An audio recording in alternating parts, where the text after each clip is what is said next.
Vamos começar, então, mais uma noite de curso, nosso curso Viamão, História, Memória e Identidade. E hoje a palestrante é a Gislaine Borba, ela que é mestre em História pela URGS, diretora da Escola Barreto Viana, na rede municipal aqui de Viamão.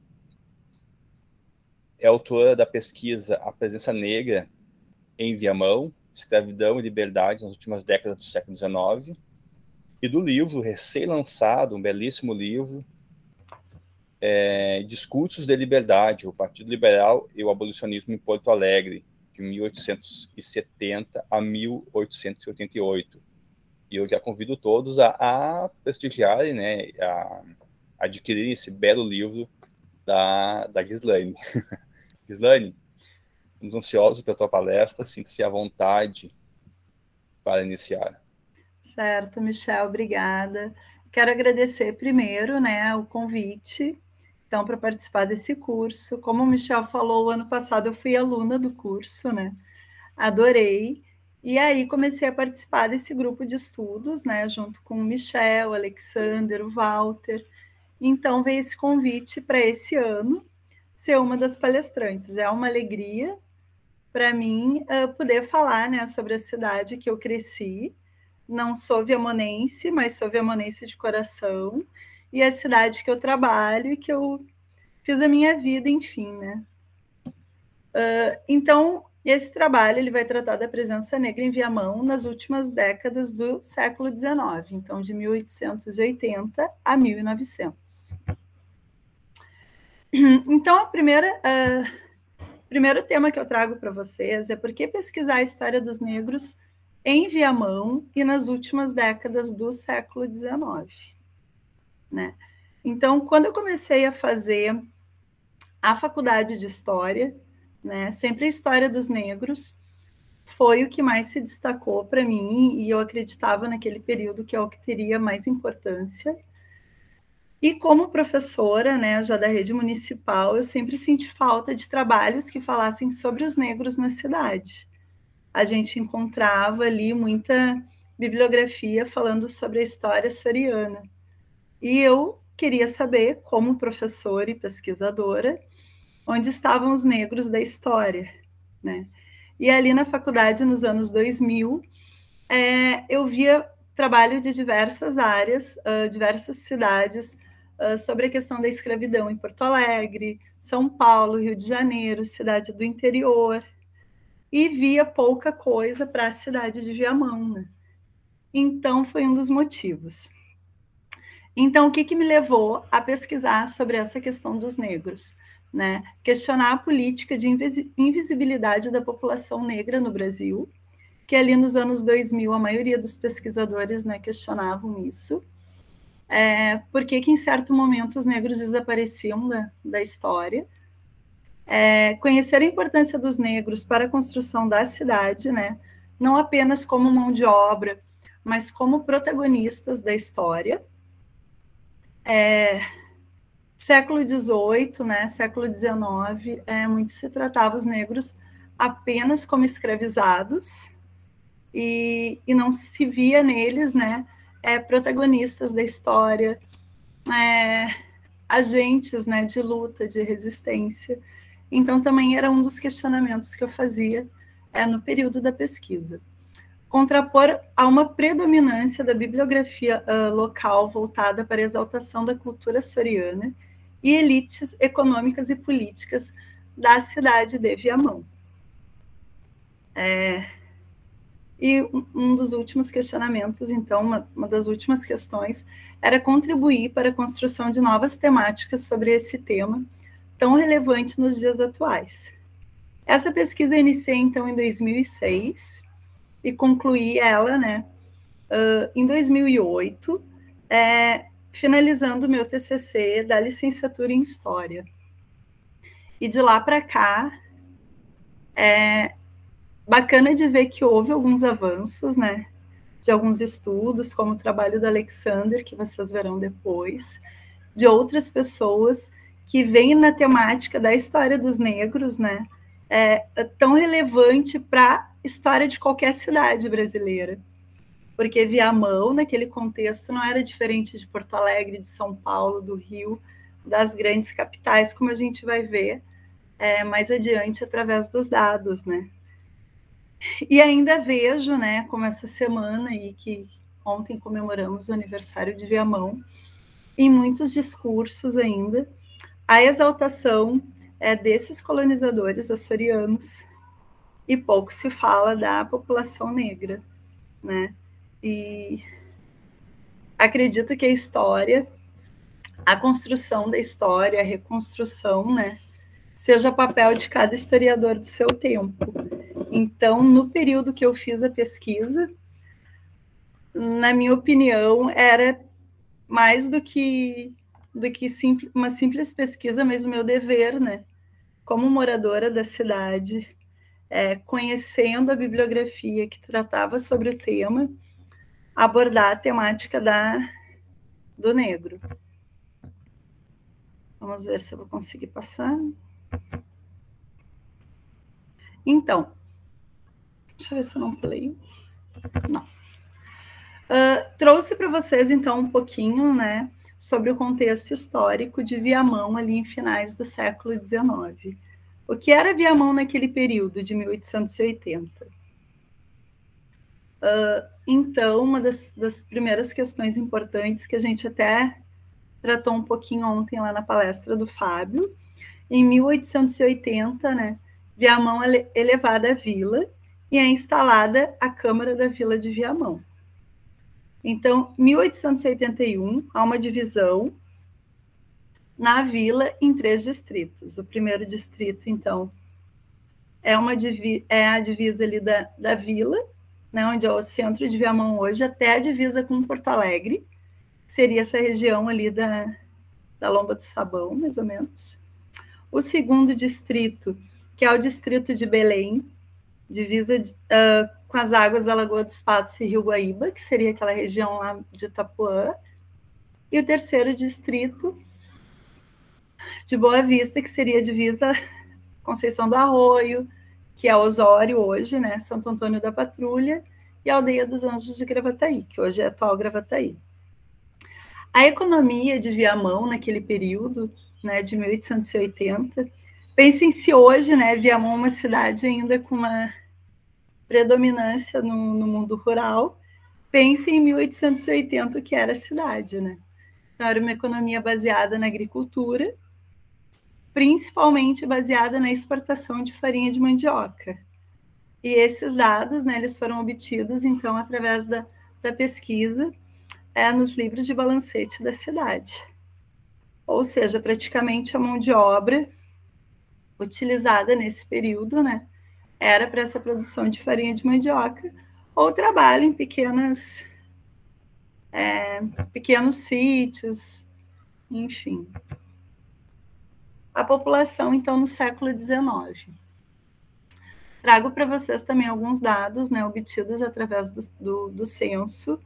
E aí, quando eu falo lá em silenciamento da história da população negra, lá no início, tem muito a ver também com os dados que a gente possui, né? Através dos dados do censo de 1858, a gente consegue uma aproximação de como era a população nesse período em Viamão. Então, ali entre Distrito Sul e Norte, que era a divisão que tinha na época, em 1858, podemos perceber que a população de livres era maior do que a população de escravos, né? E aí depois a gente vai conversar um pouquinho mais adiante sobre a questão de se chamar de escravos ou escravizados. Mas aqui, como eu estou trazendo dados do censo, e lá no censo era identificado como escravos, então eu vou colocar o número, né, de acordo com a informação que eles dão. Aí quando eu for problematizar os dados, eu uso escravizados, porque é o conceito que eu prefiro usar. Então, a gente teria ali, em primeiro lugar, número maior de livres, aí depois escravos, e por último, libertos. No entanto, dentro desses livres, a gente não consegue identificar quais seriam negros ou não negros, né? Ou os brancos.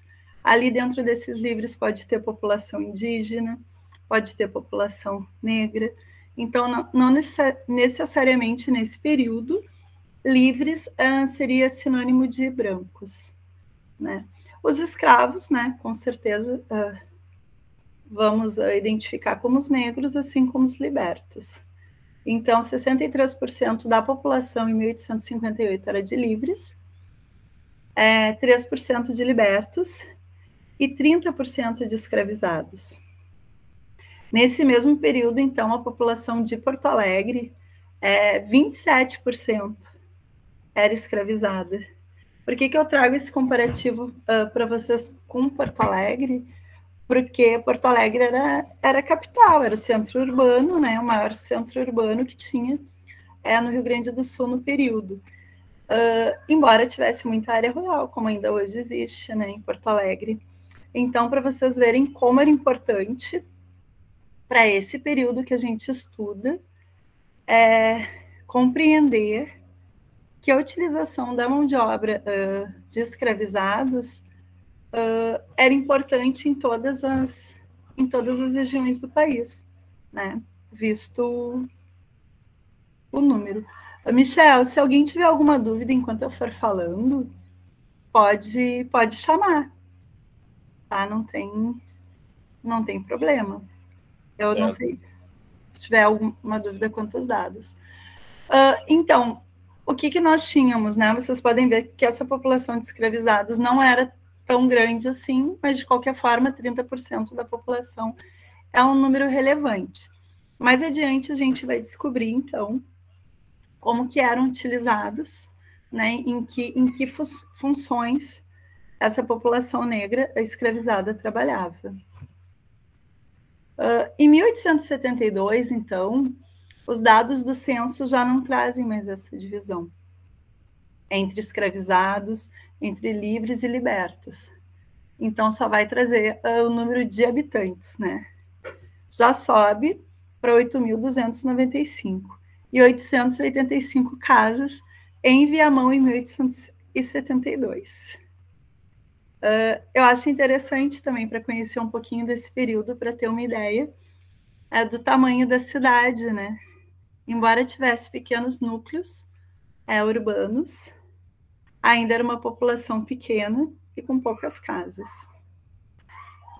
Através do trabalho da Margarete Bacos, que é uma grande estudiosa sobre a escravidão no Rio Grande do Sul, e sobre esse período final que eu pesquiso também, ela vai trazer alguns dados, né, através da pesquisa dela que ela alcançou, que em 1884, em Viamão, acho que eu errei o dado, Michel, ali é 1880, desculpa, seriam 1.260 escravizados, 1884, 63 escravizados, em 1887, ali às vésperas da abolição, apenas 25. Depois, no material que vai para vocês, eu corrijo aqui. Então, aqui é 1880.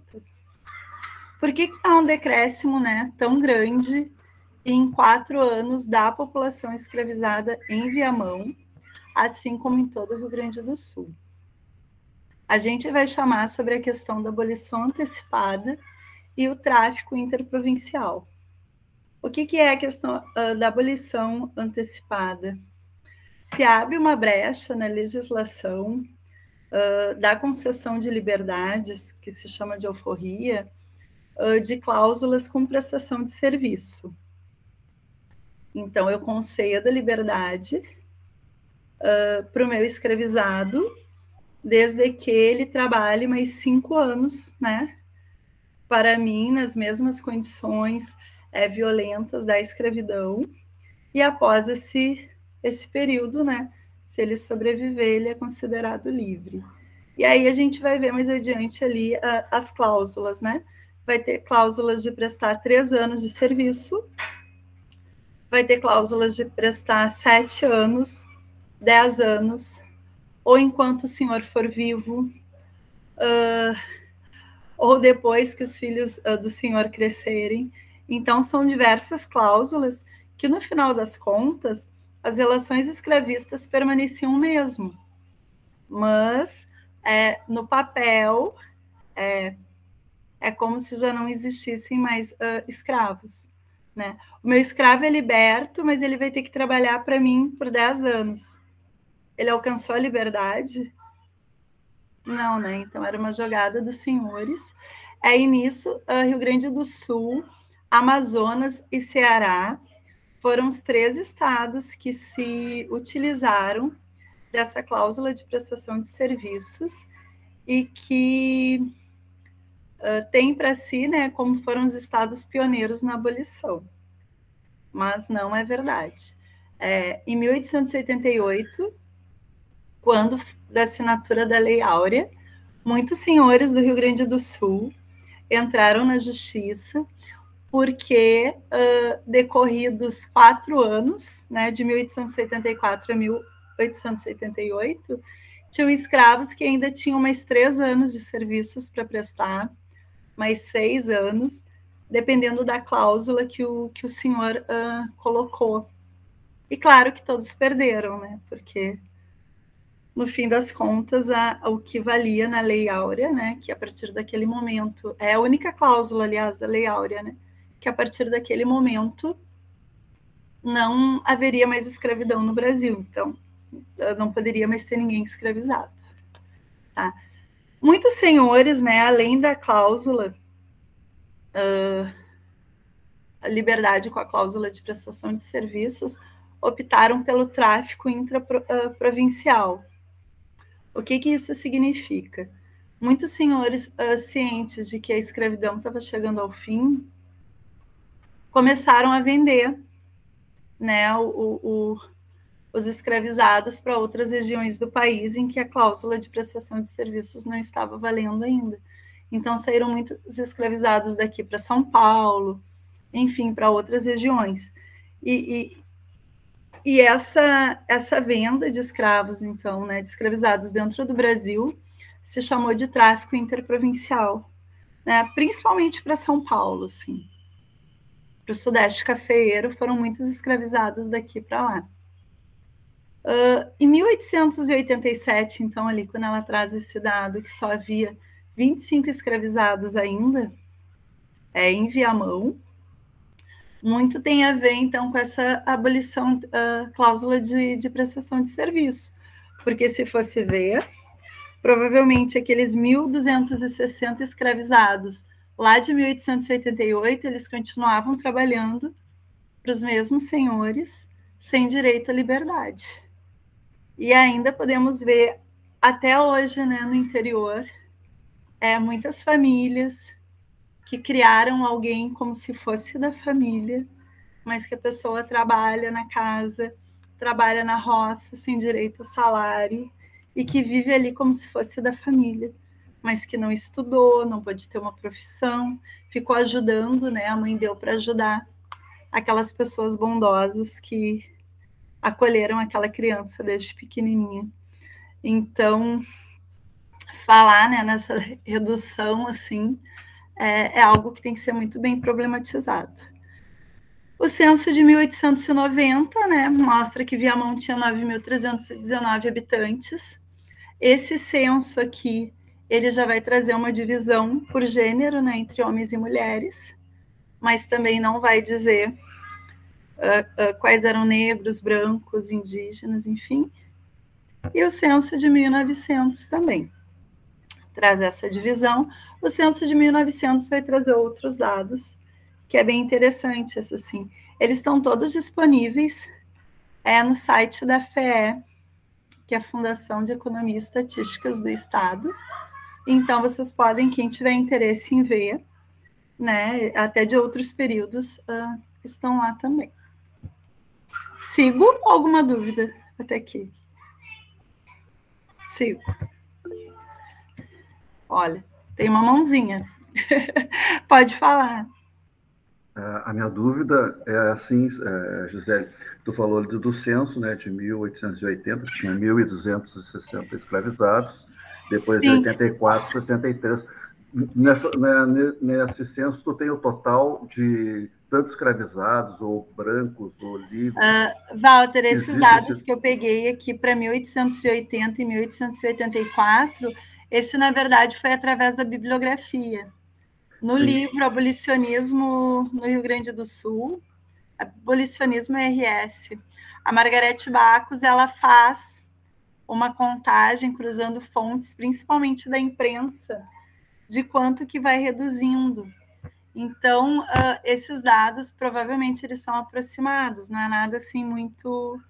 Não são dados oficiais, né? Sim, não. O que eu queria mesmo era ver se teve diferença no total da população de 80 para 84, que aí daria para confirmar isso que tu falaste, que né,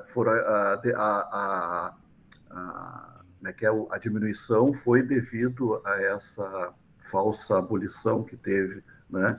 Agora, se não teve interferência no total de brancos, escravizados e tudo mais, né? Aí se teve diferença, e acho que é outro motivo que aconteceu também, né?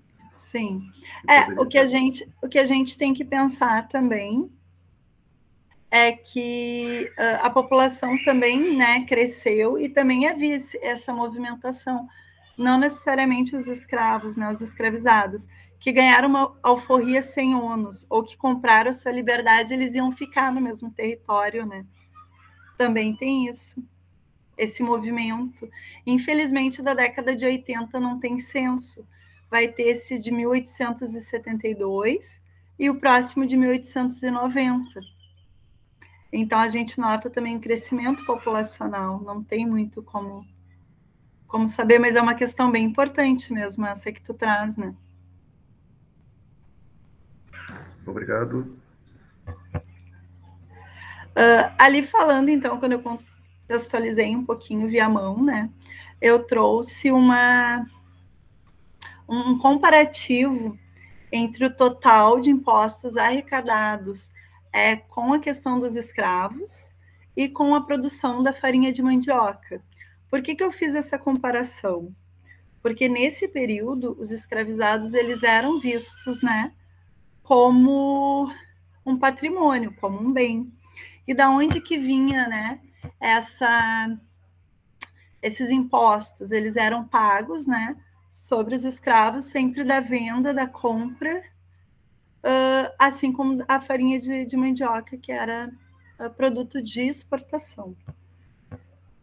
Então, o que a gente pode comparar, né? Que durante ali 1882, 1881, 1882, 1883, havia uma pouca movimentação em relação a esse pagamento de impostos, né? Ele praticamente se mantinha estável, né? Aqui, Viamão teve um boom da produção da farinha de mandioca no ano de 83, ó.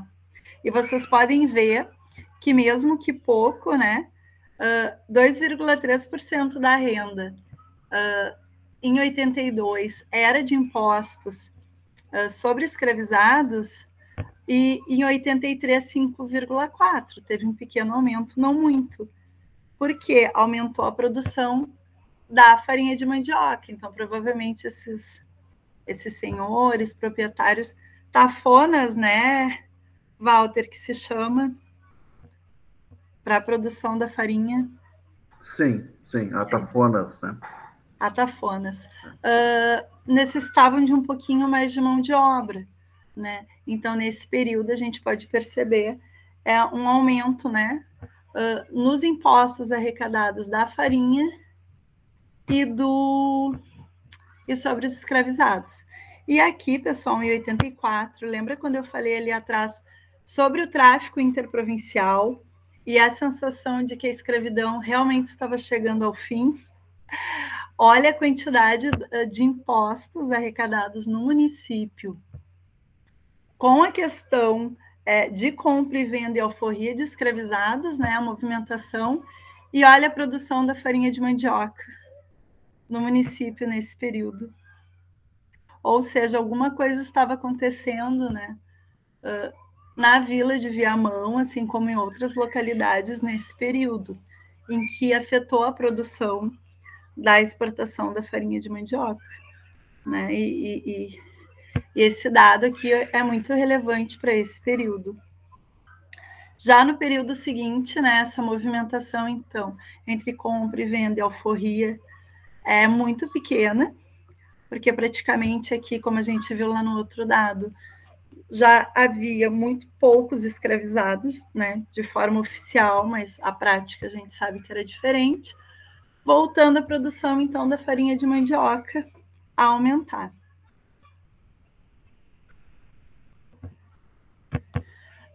Trago para vocês um pouquinho, então, ali como vocês viram, ó, da onde que eu tirei esses dados. Então, desse livro de balancetes, né, gerais da Câmara de Viamão. Esse material está disponível no arquivo municipal, né? Na época que eu pesquisei, esse material estava assim, muito bem cuidado, muito organizado, né? No período que a Zaida trabalhou lá também, que era entre 2006, 2007, 2008, né? Eu não sei em que condições ainda estão lá, mas era um acervo que estava, assim, basicamente organizado para pesquisa. Falando, então, sobre a questão dos negros na cidade, né? Eu trago para vocês, assim, algumas fontes em que a gente pode pesquisar. Claro, aqui eu estou falando das últimas décadas do século XIX, os materiais que eu pesquisei, mas existe, assim, uma quantidade gigante, né, de outras documentações, e se vocês forem pesquisar sobre a questão da negritude já no século XX, então tem, né, pode-se trabalhar até mesmo com a questão de fotografias, história oral, tantas outras fontes. Então, o livro de transmissão de notas, né, que é compra, venda de escravizados, esses livros de transmissão de notas a gente encontra no Arquivo Público de Porto Alegre. Já há um catálogo disponível para essa pesquisa. Depois eu posso colocar também, Michel, para ficar lá, tudo em PDF, para ficar lá na sala de aula. Cartas de Liberdade, que é um material muito rico, né? Os textos que apresentam ali muitas vezes contam uma pequena história daquele escravizado, uma forma da gente se aproximar um pouco do cotidiano. Inventários e testamentos também é uma ótima fonte de pesquisa. Processos crime, que são os meus favoritos. Muito embora, né, todos esses registros é relevante falar que são registros oficiais feitos, né, por uma elite branca. Então, não são registros feitos pelos próprios negros. Então, a gente consegue ler, através dessa história, aquilo que se quis passar, não necessariamente o que foi, né? Principalmente a questão dos processos crimes, né? Atas da Câmara, então, que eu vou tratar um pouquinho mais adiante. Livro de Indústrias e Profissões. Aqui, de livro de transmissão de notas até processos crimes, se encontra tudo no Arquivo Público de Porto Alegre, tá? E aqui, atas da Câmara, livro de Indústrias e Profissões, livros de balancetes gerais, se encontra nesse Arquivo Público de Viamão, que está localizado ali hoje no ginásio municipal, perto do Lago Tarumã, 3º andar. Registros de nascimentos, casamentos e óbitos, né? Esse eu tive acesso na época, né, no registro das pessoas naturais, e imprensa, né? Que essa aqui é uma das minhas fontes favoritas também, que é o material que eu trabalho na escrita do livro. Então, através da imprensa, a gente consegue ter muito, né, desse cotidiano.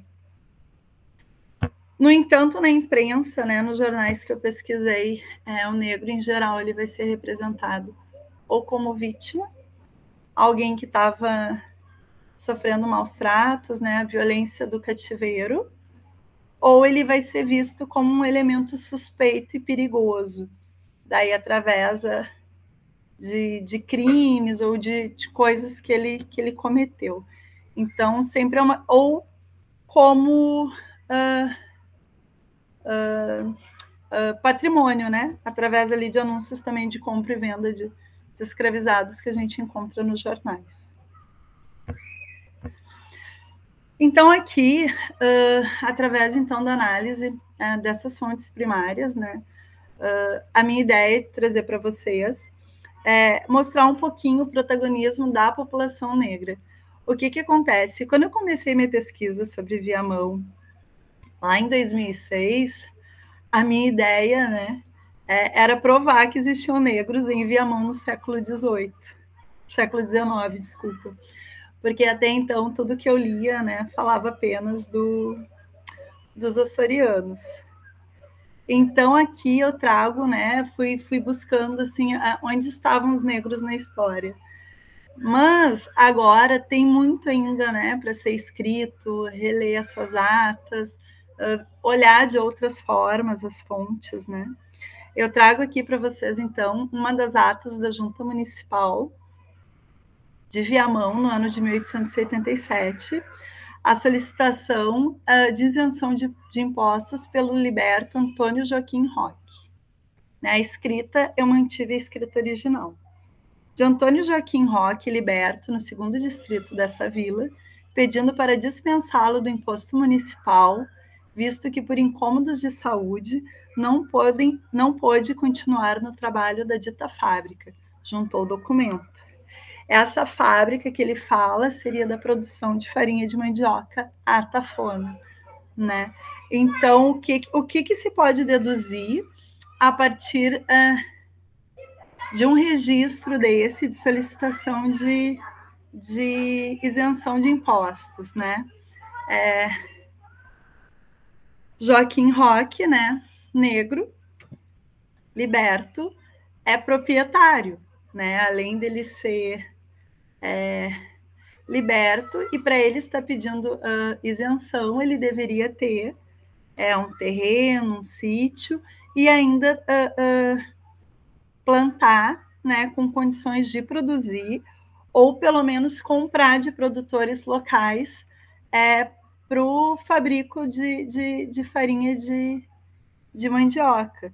Então, assim, através, né, de um simples registro ali, a gente já consegue detectar algumas questões, né? Então, sabemos que havia um Joaquim Roque em Viamão no ano de 1887, produtor de farinha de mandioca. Aqui eu trago para vocês também, né, do livro de transmissão de notas, 2 exemplos sobre venda de escravizados, de que forma era feito o registro. Generosa, 39 anos, cor preta, solteira, desta província, cozinheira, que tinha uma filha de 10 anos de nome Maria e outra de 3 anos que se chamava Josefina, vendida em 1881 por R$80.000. Lá no meu TCC eu faço um comparativo, né, que existiam casas na Vila de Viamão, que é possível verificar ali através de outros registros de compra e venda, casas no mesmo período sendo vendidas por R$200.000, R$150.000. O que isso traz, né? Que a Generosa era um bem muito valioso, né? Na época. A profissão, né? O que ela fazia? Ela tinha uma família com ela, né? Dois filhos, 2 crianças pequenas. Trago para vocês também o caso da Joaquina, que foi objeto de uma partilha, né? Então, esse eu consegui ver através de um inventário, que tinha 4 filhos: Maurício, de 5 anos, Feliciano, de 9 anos, Rita, de 8 anos, e Joaquim, de 1 ano. Na partilha, ela era avaliada por R$300.000. Também a gente se aproxima um pouquinho, né, da história da Joaquina, sabendo que ela tinha uma família ali, as crianças junto com ela.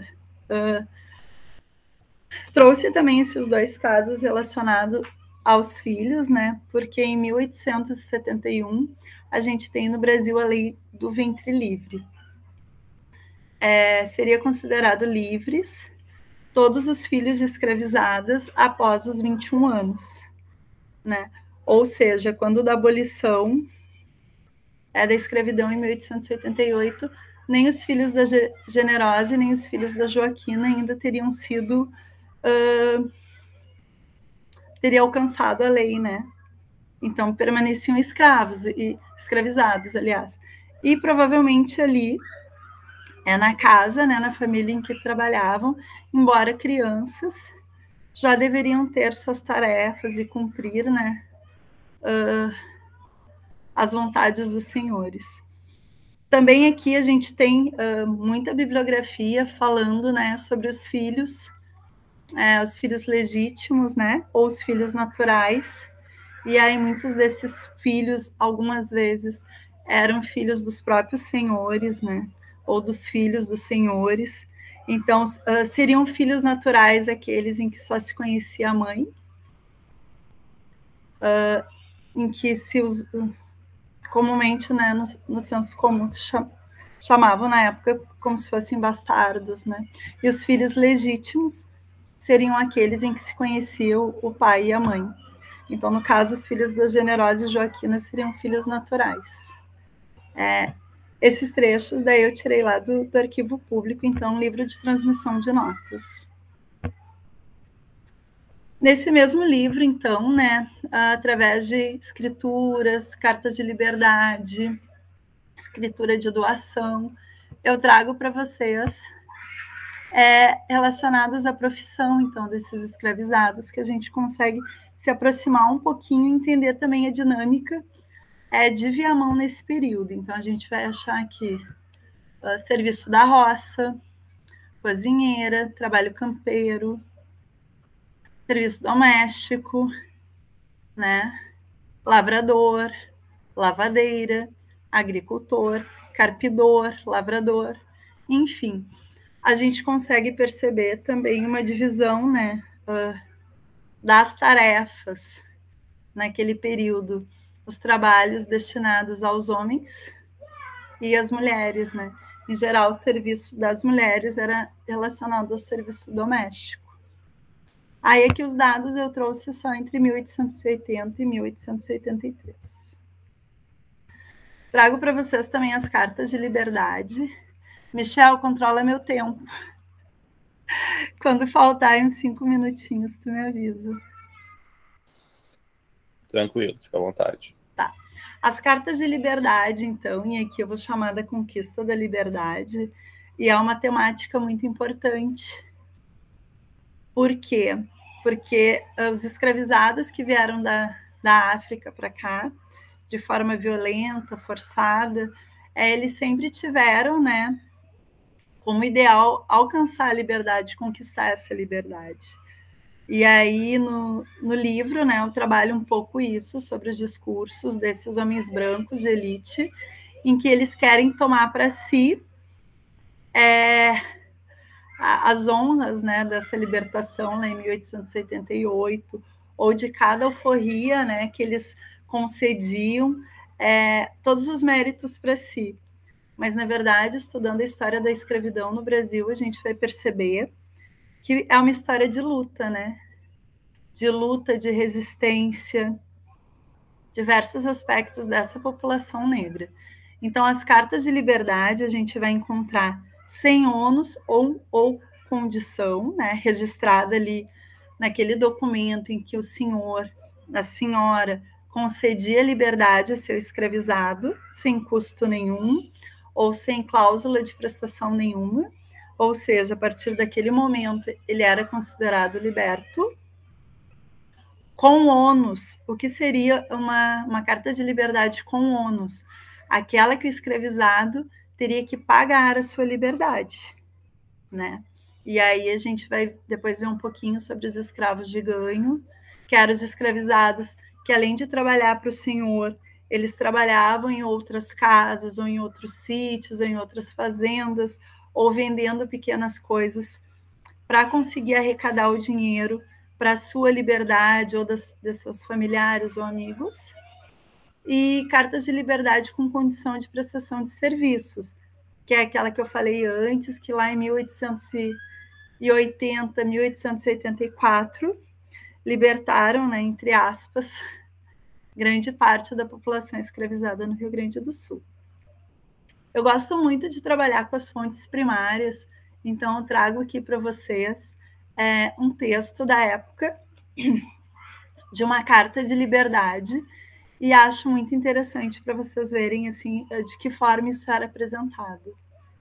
Digo eu, Nicomedes Francisco Nunes, que entre os mais bens que possuo livres e desembaraçados, há bem assim um escravo de nome João, de cor parda, idade de 28 anos, que se acha matriculado, nananã, cujo escravo dou-lhe a liberdade com o ônus de me acompanhar enquanto eu vivo for, e por minha morte gozará plena liberdade. E, portanto, rogo a justiça de Sua Majestade Imperial que dê em todo inteiro vigor a esta presente carta de liberdade. Por eu não saber ler nem escrever, pedi ao senhor Inácio que assinasse por mim. Isso era muito comum nesse período também, né? A questão da alfabetização. Mas é uma outra temática, para mais adiante. O que interessa aqui, né? Dou-lhe a liberdade com o ônus de me acompanhar enquanto eu for vivo. Aí penso eu, que idade tinha o Nicomedes? Imagina se fosse ali um proprietário entre 30 e 40 anos ou 50 anos, né? Quantos anos mais ele viveria até o João conseguir alcançar, então, essa tão sonhada liberdade? Mas, enfim, após a partida do Senhor, ele seria considerado livre.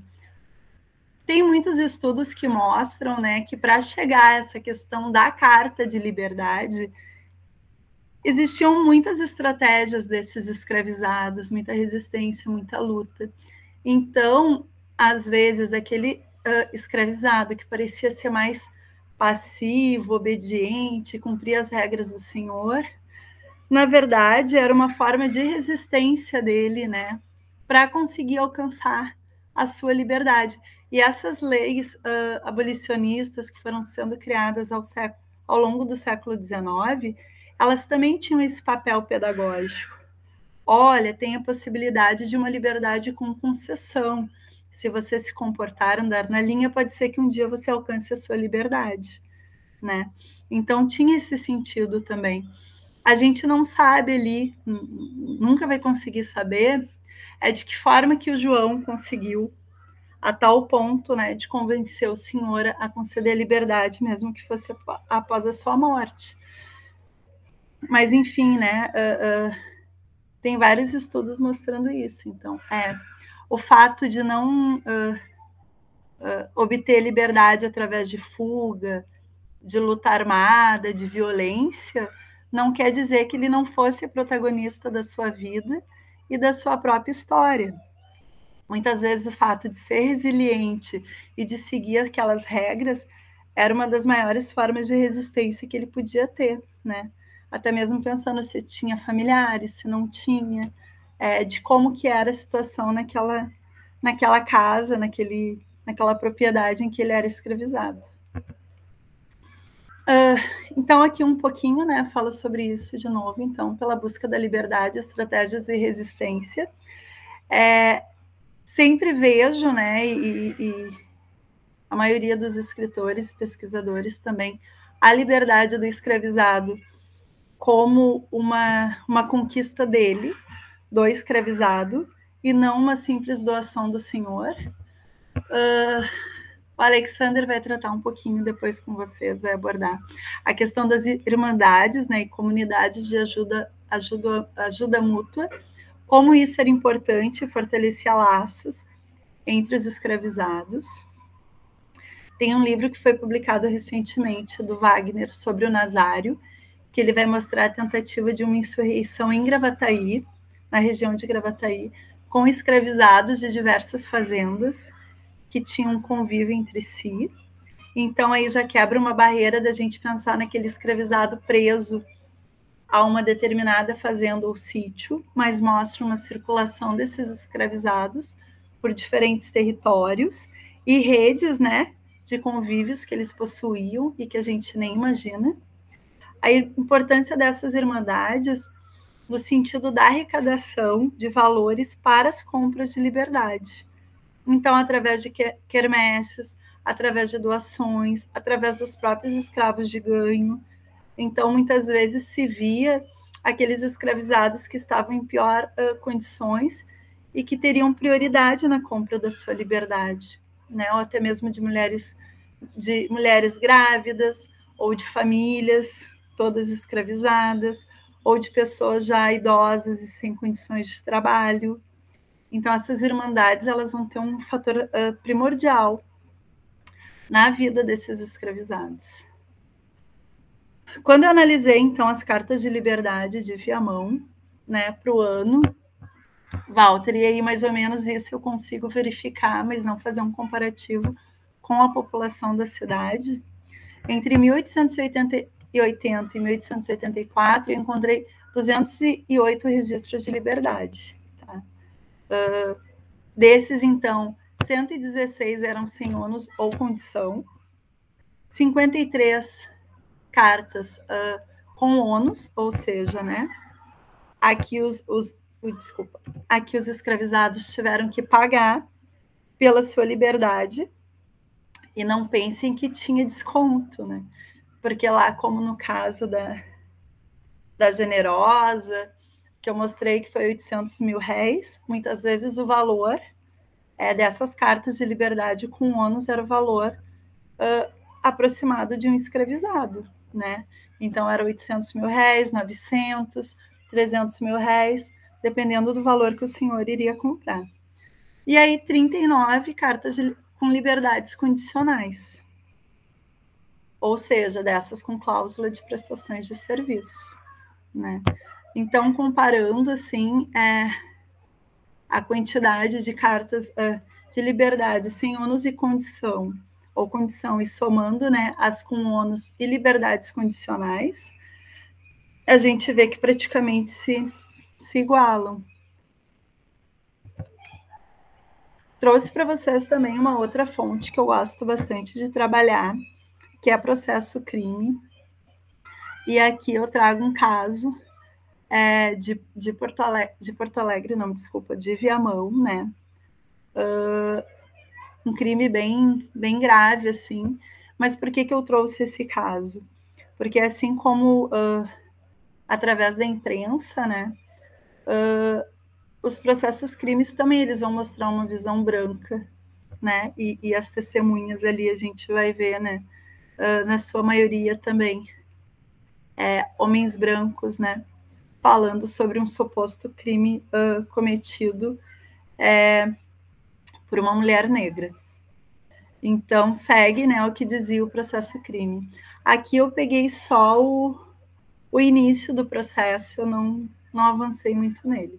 Foi encontrado um cadáver dentro da fonte de lavar da casa de Maria Francisca da Conceição, de cor preta. O cadáver, sendo conhecido ser de uma velha preta. Foi encontrado às 3 da tarde. A primeira testemunha, então, né? Fedulo é um sobrenome bem tradicional em Porto Alegre, em Viamão também, né? Nesse período. A primeira testemunha, então, era vizinha de Francisco, ouviu gritos. O mesmo conta que a negra vivia em casa de Maria. Então, vocês vão ver ao longo desse processo o reforço referente à cor, né? Dos envolvidos. Catarina era mãe do preto Manuel Fermiano, que vivia amaziado com Maria. Ou seja, como se ela tivesse a acusação, né, que tivesse matado a sogra. Cesária testemunhou que viu Maria tirar Catarina na fonte. A ré não assumiu que matou Catarina. Perto da fonte foram encontradas uma enxada e uma tesoura. Ali possivelmente seriam as ferramentas do crime. Outra fonte que eu trago para vocês, então, do jornal A Reforma, que é a fonte que eu uso na pesquisa do livro, né? E aqui vai trazer dados, então, de 1886, sobre o avanço do movimento abolicionista no Rio Grande do Sul, né? E aqui vai falar sobre o pagamento de impostos. Trouxe para vocês a notícia toda, né? Que era uma coluna só, mas nas fotos eu acabei tendo que fotografar. Então, aqui para Viamão, para o ano de 1886, vai mostrar 65 escravizados ainda.